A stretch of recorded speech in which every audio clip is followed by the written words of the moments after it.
Un saludo cordial, otra vez listos para comenzar la tercera lección de Evangelismo Personal con Summer Wemp. Quiero invitarle a orar antes de comenzar. Querido Dios, gracias una vez más por el privilegio de participar de este curso. Señor, quiero disponer mi corazón para oír tu voz y quiero disponer mi mente para asimilar tu palabra, pero mi vida para poner en práctica lo que tú quieres de mí. Gracias por haber usado a Summer Wemp para alcanzar a tantas personas para el cielo. Señor, yo quiero ser parte de esta obra y gracias por el privilegio de tener una lección más en nombre de Cristo Jesús. Amén. Hoy queremos fijarnos en algunos de los principios para ganar almas.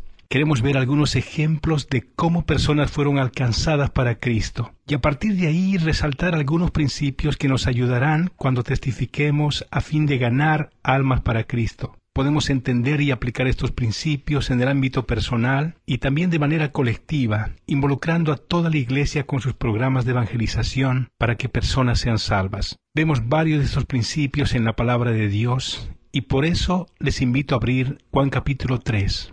Donde vemos un pecador buscando al Salvador. Nicodemo vino a Cristo, y esto fue una experiencia maravillosa. Es muy emocionante cuando alguien viene y dice, quiero ser salvo, dígame qué debo hacer. Pero esto rara vez sucede. Cualquier pastor o anciano de una iglesia puede confirmar que esto no sucede a menudo. En realidad, esto no es la norma, es muy raro. Cuando yo era pastor, solo un par de veces personas vinieron diciendo, siento un peso muy grande, por favor dígame qué debo hacer para ser salvo. Es raro, pero de vez en cuando sucede.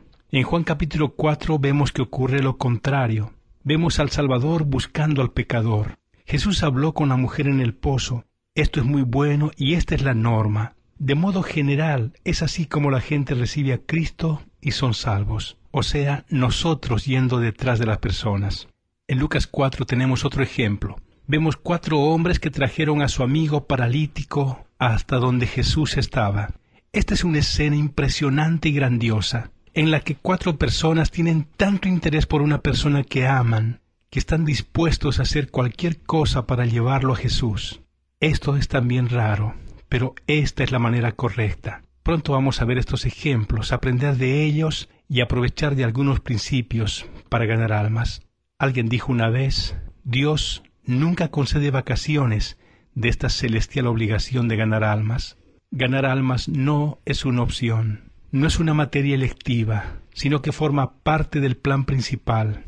Uno de los grandes ganadores de almas del pasado, el señor Scarver, dijo, negarse a testificar día a día el evangelio de salvación a un mundo perdido es nada menos que una alta traición, rebelión espiritual y una desobediencia inexcusable al santo mandamiento de Dios. ¡Qué palabras poderosas!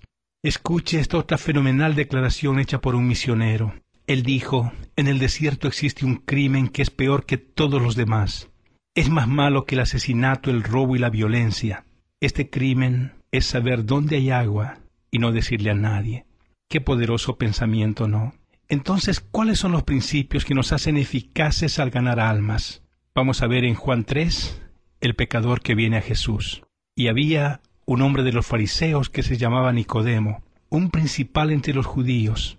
Este vino a Jesús de noche y le dijo, Rabí, sabemos que tú eres un maestro venido de Dios, porque nadie puede hacer estos milagros que tú haces si no está Dios con él.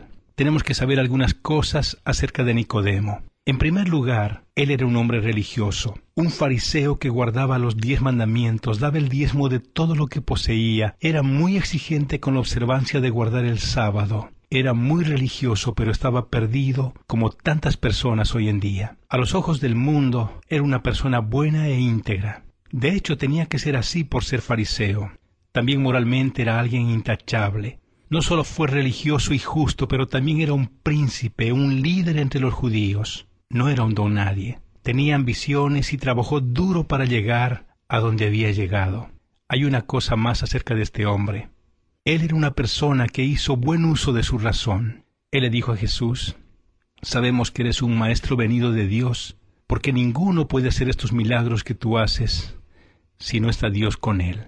Aquí podemos aprender algo importante. Necesitamos vivir de una manera que la gente perciba una diferencia en nosotros. Eso me pasó varias veces al compartir con alguien acerca de cómo recibir a Cristo como Salvador. Se dieron cuenta del peso que llevaba en mi corazón y dijeron, veo que son diferentes. Eres sincero. Este es un principio importante que debemos aprender. Hay que ser sinceros y genuinos. ¿Cómo dijo Jesús a Nicodemo? Le dijo, te es necesario nacer de nuevo. Estoy seguro de que Jesús fue amable, no fue grosero. Podemos iniciar una conversación de la misma manera y luego decir a la persona lo que tiene que hacer para ser salvo. Nicodemo quería y por eso preguntó. Él dijo, ¿pero cómo? ¿Cómo puede un hombre nacer de nuevo? El decir eso fue como una llave que abrió la puerta para testificar. Precisamos decirles qué hacer para ser salvos. Quedo sorprendido cuando veo que mucha gente quiere ganar almas para Cristo, pero no les dicen lo que deben hacer para ser salvos. Hablaremos de esto en detalle en otra lección, pero ahora solo quiero reiterar esta cosa tan importante y esencial que debemos comprender. Este es un principio que muchos han violado y por lo tanto no pueden llevar a nadie a Cristo. Tenemos que hablar acerca de cómo ser salvos. Bien, vemos aquí el primer ejemplo de un pecador que viene al Salvador. Vamos a ver el segundo ejemplo en Juan 4, cuando es el Salvador quien busca al pecador. El versículo 3 dice que le era necesario pasar por Samaria. Es el mandamiento de Dios. Ir a las principales carreteras, ir a todo el mundo y predicar el Evangelio a toda criatura. Vaya a la calle, a los cojos, a los ciegos. Esta es nuestra tarea. Tenemos que ir. Escuché sobre un muchacho que le dijo a su padre un día, papá, ¿puedes ayudarme a estacionar mi carro? Su padre dijo, ¿cuál es el problema con tu carro? Él dijo, creo que se rompió el ir, porque mi carro no va más. Creo que aunque esto es gracioso, esto es lo que está mal en muchas de nuestras iglesias. El ir se rompió. Nosotros no vamos más, simplemente no lo hacemos. ¿Sabía usted que no hay nada más bíblico que ir y tocar puertas?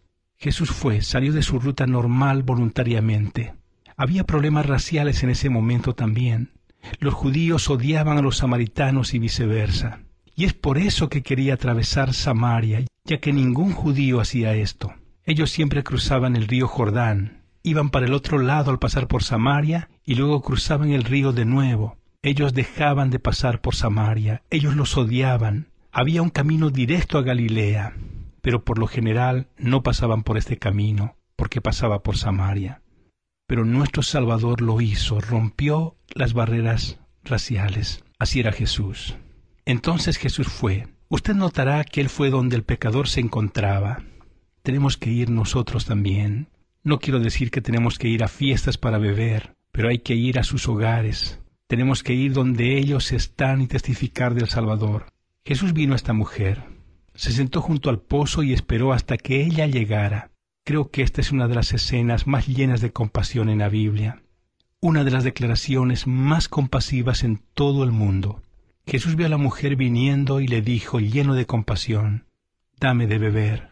Ella quedó sorprendida, sin saber qué hacer. Ella dijo, «¿Cómo puede usted, siendo un judío, pedirme a mí de beber que soy samaritana?» Los judíos no tenían trato con los samaritanos. Aquí viene otra proclamación, una de las más dulces del mundo. Jesús dijo, «Oh mujer, si tú conocieras el don de Dios y quién te dice, dame de beber, tú le habrías pedido y él te daría agua viva».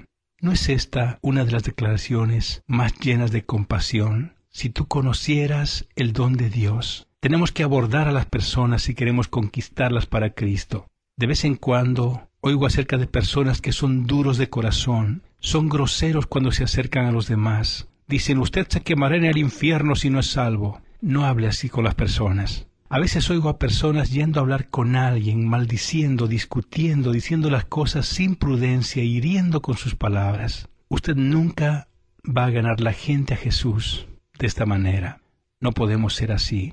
Eso está mal. Lo dije antes y lo repito. Si el Evangelio fuera una ofensa, no hay problema. Pero si usted y yo ofendemos a personas, esto es pecado. Jesús habló a la mujer samaritana con toda la bondad del mundo. Él sabía que esta mujer era una adúltera, que esta mujer vivía con un hombre con el que no estaba casada. De vez en cuando se escucha a predicadores, sobre todo en la radio o la televisión, maldiciendo la inmoralidad en Hollywood y en la televisión. Todos sabemos que existe inmoralidad, pero a veces mencionan el nombre de algunas estrellas de cine y los predicadores citan no solamente el nombre, sino la manera del pecado de ellos. Debo confesar que lo hice en el pasado, pero no lo hago ni lo haré más. Necesitamos imitar la compasión de Jesús si queremos conquistar. No debemos provocar, debemos amar a los pecadores. Jesús le dijo a esta mujer: mujer, si tú conocieras el don de Dios, ¿sabe una cosa?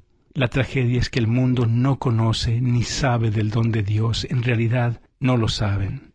No hace mucho tiempo testifiqué a un hombre acerca de Cristo y me dijo: yo no sabía nada sobre eso. Yo estaba en Amán, Jordania, y hablé con un musulmán, un hombre árabe que absolutamente no sabía quién es Jesucristo.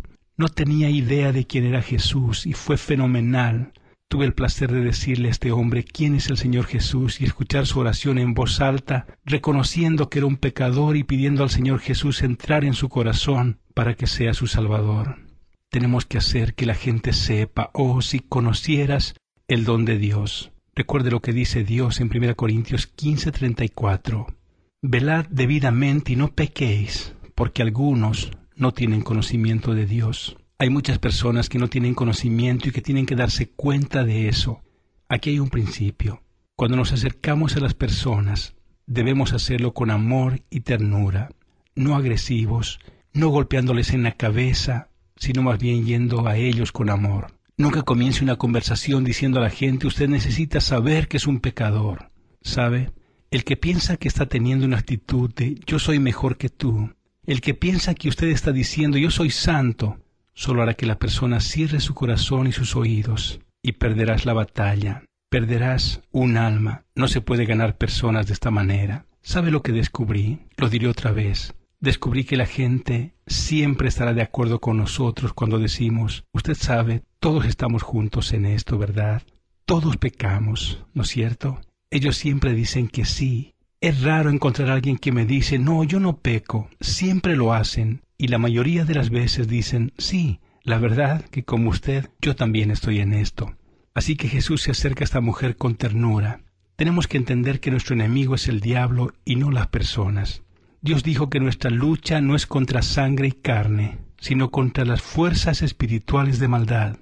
Dios dijo en 1 Corintios 4:3 que si nuestro evangelio está encubierto, entre los que se pierden está encubierto, en los cuales el Dios de este siglo cegó el entendimiento de los incrédulos, para que no les resplandezca la luz del evangelio, de la gloria de Cristo, el cual es la imagen de Dios.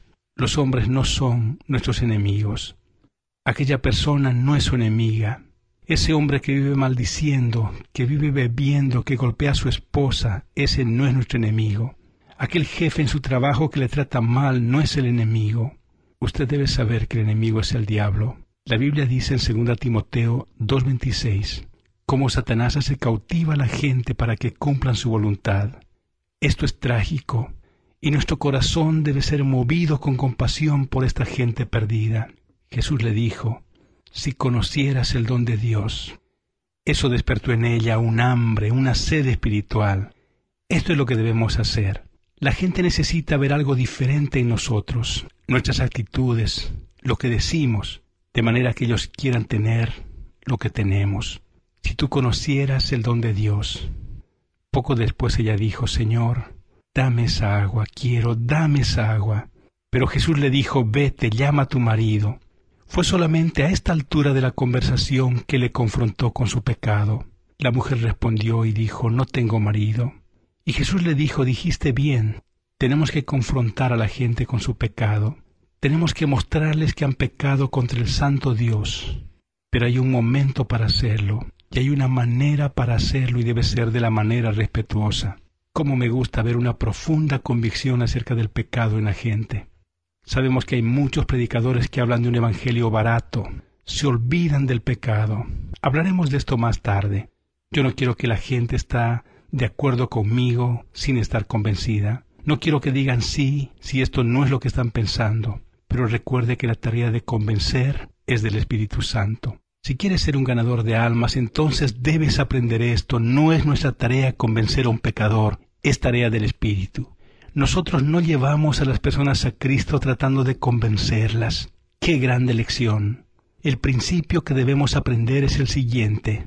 Si vamos a ganar almas, debemos dejar que el Espíritu Santo convenza a la gente. Jesús habló a la mujer con gracia hasta que reconoció que era pecadora y luego se le presentó como el Salvador. Ella creyó, ella recibió la salvación y trajo a toda su ciudad para hablar con el Salvador. Es muy bueno encontrar gente como la samaritana. Vimos entonces, en primer lugar, a pecadores buscando al Salvador. Después, el Salvador buscando a los pecadores. Ahora en Lucas 5 vemos la historia de 4 hombres que trajeron a su amigo a Jesús. La Biblia dice, comenzando en el versículo 17, llegaron unos hombres llevando un paralítico en una camilla. Marcos nos dice que eran 4 hombres y procuraron introducirlo y ponerlo delante de Jesús. Y al no encontrar una manera de introducirlo a causa de la multitud, subieron al techo y entre las tejas lo bajaron con la cama hasta el medio delante de Jesús. Hay varias cosas para notar aquí. En primer lugar, había 4 personas preocupadas por un hombre. Ya sabe, quiere ser un ganador de almas, se dará cuenta de una cosa. Cuando Jesús envió a sus discípulos, los envió de 2 en 2. Es bueno ir con alguien más. Esa persona que va con usted puede estar orando por usted mientras comparte, o se preocupa por otros detalles como el bebé que está llorando. Siempre es bueno ir de 2 en 2 para ganar almas. En la historia del paralítico, vemos que los amigos no podían llevar a Jesús a causa de la multitud. ¿Sabía usted que a menudo no llevan a la gente a Jesús por causa de que muchas personas molestan o estorban? Hay un dicho respecto a esto. Usted o es parte del problema o es parte de la solución. Muchas personas son parte del problema. Dios nunca quiso que la gente vaya a la iglesia solo para calentar bancas. Estamos allí para compartir con la gente, para ser usados por Dios también. Pero a veces la gente está allí y nada en su vida muestra la diferencia por ser cristianos. Los no creyentes miran a esas personas y dicen que si esto es lo que significa ser un creyente, prefiero seguir siendo lo que soy. En estos tiempos es mejor no tener estas personas que estorban. Necesitamos ayuda y no obstáculos. Entonces estos amigos arrancaron las tejas de la casa para llevar a su amigo a la presencia de Jesús. Bueno, creo que deberíamos hacer todas las cosas en orden y con decencia. Pero escuche bien, a veces me molesto con las personas que están tan preocupadas con el tacto que se olvidan de hacer contacto. Muchos están tan preocupados que dicen hay que tener cuidado de no ofender a los demás. Ellos nunca llevan a alguien a Jesús. A veces tenemos que tomar medidas fuera de lo común. Recibí una llamada de un líder de los diáconos en la iglesia. Había vendido su casa a una persona incrédula. Nosotros habíamos testificado a él. Su esposa es creyente. La gente estaba orando por él. Y ahora el diácono había invitado a esta persona a la iglesia. Pero este hombre le dijo, Max, no tengo tiempo para ir a la iglesia. Max respondió a él sin ser grosero, pero con autoridad. ¿Sabe? Usted tendrá tiempo para morir e ir al infierno. Es mejor encontrar tiempo también aquí para ir a la iglesia. Después de hablar esto, él salió y Dios usó estas palabras. Aquel hombre fue a la iglesia y aceptó a Jesús como Salvador. A veces tenemos que tirar algunas tejas si es necesario. No sé lo que necesita hacer para traer a sus amigos a Jesús, pero quiero decirle una cosa. Si tuviéramos la misma dedicación que tuvieron esos amigos, llevaríamos muchas personas a Jesús. Aquí está la clave. Lo llevaron a Jesús, no solo a la iglesia, no solo una doctrina, no una religión, sino que se aseguraron de llevarlo a Jesús. Y esto es lo que necesitamos hacer, llevar a la gente a Jesús. Ellos sabían, si solo pudiésemos conseguir que esté delante de la presencia de Jesús, esto es lo que debemos hacer. Presentar a Jesús a la gente, tenemos que exaltar al Señor Jesús para que la gente quiera conocerlo. Jesse Hanley, uno de los grandes evangelistas que he conocido, tenía una gran pasión por las almas. Muchas personas fueron salvas a través de su ministerio. Su iglesia en Atlanta, Estados Unidos, conocía el poder como ninguna otra iglesia. Le pregunté varias veces a un buen amigo mío, ¿cuál fue el secreto de este hombre? ¿Qué tenía de especial? Durante meses y años le pregunté a este amigo hasta que una noche estábamos en su casa, mi esposa y yo. Habíamos terminado de cenar y este querido amigo me dijo, Wemp, tú vives preguntándome lo que este hombre tiene de especial. Todo lo que te puedo decir es que Jesse está tan enamorado de Jesús que no consigue hablar de otra cosa. Eso es lo que hace a una persona un ganador de almas. Mi amigo dio en el clavo. Si quedamos apasionados con Jesús, vamos a acercar a las personas a Él. Este es el principio de ganar almas, llevar a las personas a Jesús. Entonces vimos un ejemplo en el que un pecador busca al Salvador, pero también vimos otro ejemplo, al Salvador buscando al pecador, lo cual es normal. Esto es lo que tenemos que hacer también. Luego vimos el esfuerzo de 4 hombres para llevar a un amigo a Cristo. Ahora quiero ver otro principio con usted. En Hechos capítulo 8 vemos a un hombre llamado Felipe, que fue utilizado grandemente por Dios. Toda la ciudad de Samaria había experimentado un avivamiento y se volvió a Dios. Luego leemos en el versículo 26. Un ángel del Señor habló a Felipe diciendo: levántate y ve hacia el sur a lo largo de la carretera que desciende de Jerusalén a Gaza. Este es un desierto. Felipe era solo un diácono. Como leemos en Hechos 6, él comenzó a servir en las mesas de las viudas. La razón por la que muchas personas no son usadas por Dios es que no están dispuestos a humillarse y hacer cualquier cosa para Dios. Así que aquí está la predicación de Felipe.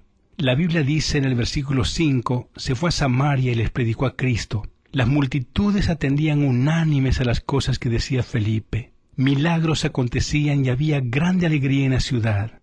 ¿Has pensado en Jesús pidiendo que apagues tu televisor un jueves en la noche y motivándote a tocar la puerta del vecino? O un día cualquiera tomar el autobús o el tren y hablar de Jesús, a un pasajero. Dios nos puede conducir a ciertas personas que ya están preparadas y listas para el Evangelio. Quiero darles 3 ejemplos. En primer lugar, una persona que está totalmente preparada para ser salva. Jesús dijo: levántate y anda. Esta es la clave, tenemos que ir. Felipe se levantó y se fue. El versículo 27 dice: aquí un eunuco etíope, un alto funcionario de Candace, la reina de los etíopes, que estaba sobre todos sus tesoros, que había venido a adorar en Jerusalén. Aquí vemos a una persona con una posición importante, responsable de todo el tesoro, un hombre de posesiones, pero también un hombre religioso, y por eso había venido a Jerusalén para adorar, pero no tenía salvación y tenía hambre, espiritualmente hablando. Felipe fue y el Espíritu le dijo que se junte al carruaje. Vio al hombre leyendo el libro de Isaías y dijo: ¿usted entiende lo que está leyendo? Él respondió: ¿cómo podré si alguien no me explica? Y Felipe lo llevó a la salvación en Cristo. Vamos a encontrar gente que está lista para recibir la salvación. Qué emocionante, ¿verdad? Hablar con alguien que está plenamente preparado. Cierta vez subió a un avión. Yo había orado: Dios, envía a alguien que esté preparado. Y luego vino este hombre que estaba en el ejército. Se sentó y conversamos durante algunos minutos. La azafata se acercó y ofreció bebidas. Él pidió un whisky doble con hielo. Entonces ella me preguntó qué quería y yo le dije: no quiero nada, gracias. El militar dijo: yo quiero comprar una bebida para usted. Le dije: no, gracias. Oh, ¿qué es eso? Déjeme, yo pago su bebida. Una vez más le dije: muchas gracias, pero yo no tomo bebida alcohólica. Bueno, en un minuto la bebida de él llegó y me contó de una reunión a la que asistió. Dijo que estaban pasando cosas muy importantes y que nuestro país estaba en un lío. Él no tenía idea de quién era yo o lo que hago. Y entonces me volví y le dije: dígame algo. ¿Qué cree que está mal? ¿Cuál es el problema principal? Él dijo: la religión. Dudo que necesitemos de religión. Le dije: eso es interesante.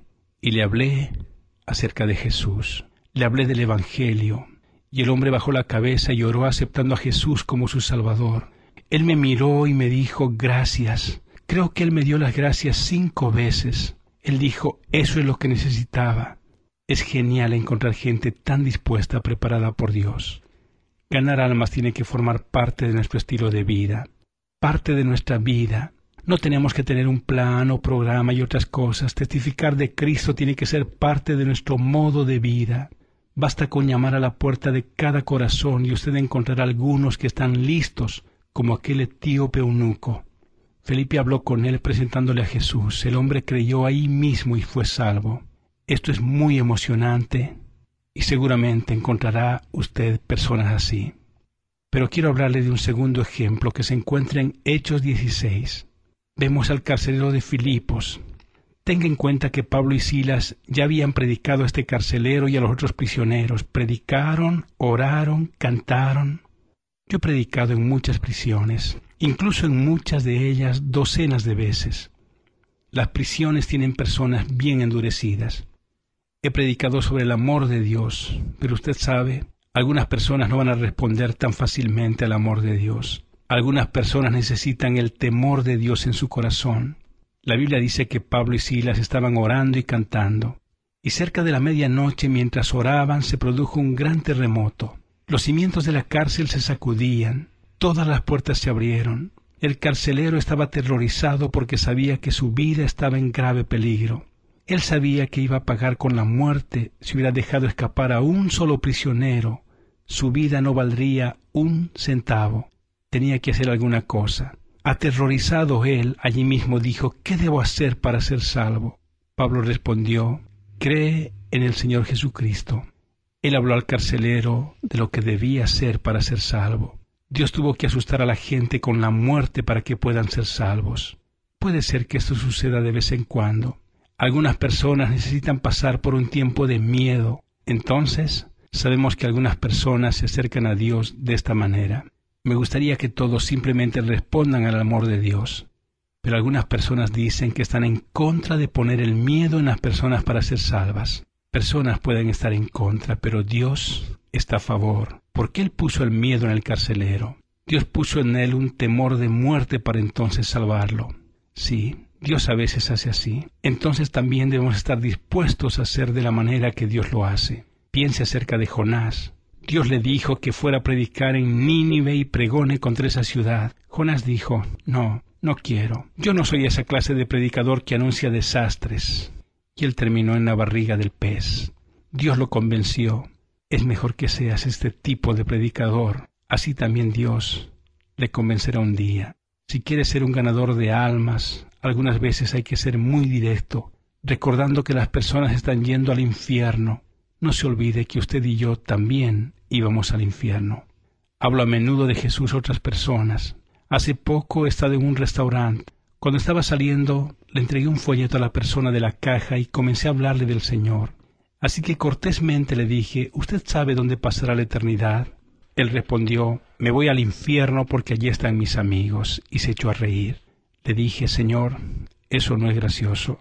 Usted no va a disfrutar ni un minuto de la vida allí, y mucho menos disfrutar de sus amigos. Yo le aseguro que no están disfrutando los demonios. De pronto se puso serio, y yo le dije, el infierno no es una broma. A veces tenemos que confrontar a las personas con la realidad del infierno. Necesitamos predicadores que no tienen miedo de hablar sobre el calor del infierno, predicar en amor pero sin rodeos.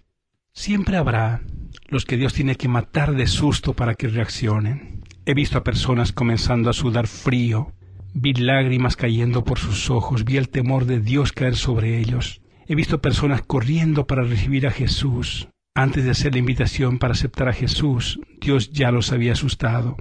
Hemos tenido gente que dijo, yo tenía miedo de morir antes de ir adelante en la iglesia. Yo necesitaba ser salvo. No piense que esto no sucede. Dios salvará a algunas personas de esta manera. Bueno, entonces tenemos un tercer ejemplo, que es el apóstol Pablo. Algunas personas son quebrantadas por Dios. Es como si Dios les diese un fuerte golpe en la parte posterior de la cabeza, hasta el punto que caigan en cuenta y reaccionen. Dios no solo asusta, algunas veces deja caer a la persona en situaciones difíciles que parecen imposibles de suceder. Conozco a un hombre que Dios lo quebrantó llevándolo al hospital. Quedó con tanto miedo de morir y se convirtió y fue salvo. Una noche hablé con un hombre que no estaba interesado en la salvación. Lo dejé y él se fue en su camioneta. Al llegar a una curva conocida como la curva de la muerte, donde se muestran 4 cruces plantadas en la tierra, recordando a la gente que no pudo hacer la vuelta y murieron, Dios puso el temor de la muerte de él justo en esa esquina. Dios lo asustó y él buscó a Dios para ser salvo. A veces Dios tiene que quebrantar a las personas. No debemos descartar esa estrategia, Dios puede usarla. Quiero pasarle a usted otros principios importantes que debemos aplicar al llevar personas a Cristo antes de terminar esta lección. Primero, es necesario arar la tierra. No me gusta arar la tierra. Hemos plantado tomates en nuestro patio trasero. Me encantan los tomates frescos de la huerta, pero no me gusta ni un poquito la labranza. Si queremos ganar a la gente para Jesús, tenemos que arar. Yo hablo a millares de personas acerca de Jesús. Muchas veces todo lo que conseguí fue arar la tierra. No tuve siquiera la oportunidad de plantar, solamente de arar. Simplemente llamo a la puerta de la gente, le doy un folleto con cordialidad y le digo, piensa en esto. Tampoco pude presentar el Evangelio. Arar la tierra es parte del proceso. Tenemos que preparar la tierra, sacar las piedras y cavar las malas hierbas. Recientemente hablé con una persona que había pasado por una experiencia muy negativa en su vida. Traté de sacar algunas piedras de su vida. Yo pude presentar el Evangelio, pero antes tuve que preparar la tierra. Tuve que responder algunas preguntas que la persona tenía. A veces, cuando evangelizamos, nos encontramos con personas con preguntas sinceras. Ellos no quieren discutir, pero quieren respuestas reales a sus preguntas. Tenemos que ayudarles respondiendo a sus preguntas honestas, tales como ¿de dónde vino la Biblia? Es perfectamente correcto y normal tener dudas. Nosotros no vamos a conseguir salvar cada persona con quien hablamos en el primer encuentro. Hay mucho que hacer en el proceso de sembrar y cosechar. Si plantamos las semillas de hoy, nosotros o otros van a cosechar mañana. Si usted tuvo el privilegio de recoger el fruto, recuerde que alguien tuvo que arar la tierra y sembrar hace algún tiempo. A menudo todo lo que hacemos es preparar. A veces pienso en tantas personas que he visitado como pastor, maridos incrédulos de hermanas de nuestra iglesia. Yo solo pude preparar un poco el terreno para que esté listo algún día. Una noche fui a una fiesta en una clase de escuela dominical. Un marido incrédulo vino. Hasta entonces nadie había logrado llevarlo a Cristo. Me pasé toda la fiesta con él. Y la gente se dio cuenta y me dijeron, usted pasó todo el tiempo con él. De hecho, hablamos, reímos, nos divertimos, porque yo quería que se dé cuenta de que un pastor también puede ser una persona divertida. Entonces lo que hice esa noche fue preparación suficiente. Y adivine qué pasó. 3 semanas más tarde lo llevé a Jesús. Él no era salvo, y durante años incluso no visitaba la iglesia. Pero pasé tiempo preparando el terreno. Otros labraron la tierra como su esposa, por ejemplo. Yo ayudé solo un poco en la preparación de aquel corazón. A veces todo lo que hacemos es solamente plantar la semilla si queremos cosechar un día. El Evangelio es el poder de Dios y la semilla es la palabra de Dios. Planta la semilla. Ahora considere lo siguiente. Yo no soy agricultor, pero sí sé una cosa. Que ningún agricultor tiene una enorme excavadora para hacer un agujero gigante y tirar las bolsas de semillas juntas en ese agujero. Debemos distribuir la semilla. Algunas personas dicen, mira, he testificado a mi compañero de trabajo todos los días durante 5 años. Da ganas de decir, hermano, salga de la nuca de él. Hay gente que solo se concentra en una persona. La semilla debe ser extendida. Si sembramos poco, cosecharemos poco. Esta es una regla de la agricultura. Debemos esparcir la semilla y ser persistentes. Dios nos dice que no nos preocupemos, porque si sembramos en su debido tiempo cosecharemos, si no desmayamos. Muchas personas se desaniman con demasiada rapidez. No se detenga. Algunas personas dicen, yo solía compartir, hacer evangelismo puerta a puerta, traté de llevar a mis amigos a Cristo, pero dejé de hacerlo. Vuelva a hacer esas cosas. Hay una persona a quien testifiqué durante 3 décadas, mi propio padre. Durante 35 años he orado por él hasta que finalmente confesó a Jesús como Salvador. Tenemos que seguir. Hay otro principio, hay tiempo para arar, para preparar, para plantar y un tiempo para cosechar los frutos. A su debido tiempo encontraremos frutos maduros y vamos a tener la alegría de cosecharlos. A su debido tiempo cosecharemos, si no desmayamos. Continúe firme en el proceso. Dios está obrando hoy y quiere usarnos. Hemos hablado de algunos principios importantes. A veces viene la gente a hablar contigo. A veces usted tiene que llevar con usted a otra persona para guiar a otros a Cristo. A veces nos encontramos con personas maduras, listas para cosechar. A veces nos encontramos con gente que Dios tiene que asustar. Y a veces encontramos personas que Dios tiene que quebrantar. Pero tenemos que entender este proceso de siembra y la cosecha. A veces tenemos que arar. A veces tenemos que preparar. A veces vamos a cosechar las recompensas. Esto es maravilloso. ¿Sabe por qué algunas personas no son usadas por Dios? Porque todavía no han entendido el gran privilegio que es ser usado por Dios para ganar almas, para traer personas a Cristo. Dios quiere usarnos a nosotros. Dios dice que Él usa lo débil. Dejemos que Dios me use a mí y lo use a usted también. Gracias por haber participado de esta tercera lección de evangelismo personal.